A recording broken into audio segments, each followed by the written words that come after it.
जीनी तुम मुझे सुंदर नहीं लगती, अब मैं तुमसे ब्रेकअप करना कैसे? चाहता हूँ। आज के क्यों? बाद हम दोनों कभी नहीं मिलेंगे। दोस्तों अभी प्रिंस के साथ मेरा ब्रेकअप हो गया है। दोस्तों प्रिंस जब लिफ्ट में मेरे साथ गलत आता बात है। था तो मुझे किस करता था, लेकिन प्रिंस आज मेरे साथ आया भी नहीं और मुझे किस भी नहीं किया। दोस्तों मेरा प्रिंस के धोखा साथ धोखा बातें हो करने गया का धोखा। बहुत मन करता है। अरे अरे प्रिंस आओ, प्रिंस के साथ सेल्फी लेते हैं।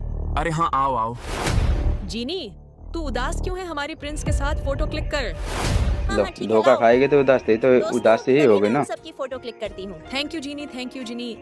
जीनी को छोड़कर अब से हम सभी बेस्ट फ्रेंड हैं। आ जाओ मेरे ये साथ। तो गद्दारी है दोस्तों, भाई प्रिंस सरासर। तो और लड़कियों से बातें करता है, मेरे साथ तो बोलता ही नहीं है।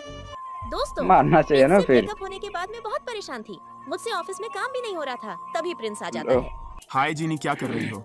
अब क्यों आए हो मेरे पास? चले जाओ यहाँ से। जीनी इतना गुस्सा क्यों जटला में करती हो? फौरन हमारा डालने लगी, breakup और हुए क्या को 5 करेगा? दिन ही हुए हैं। सॉरी जीनी, अब हम कभी अलग नहीं होंगे। प्रिंस क्या तुम मेरी लाइफ में वापस आना चाहते हो? सॉरी जीनी, अब हम कभी अलग नहीं लो। होंगे। प्रिंस अब हम दोनों कभी अलग नहीं होंगे।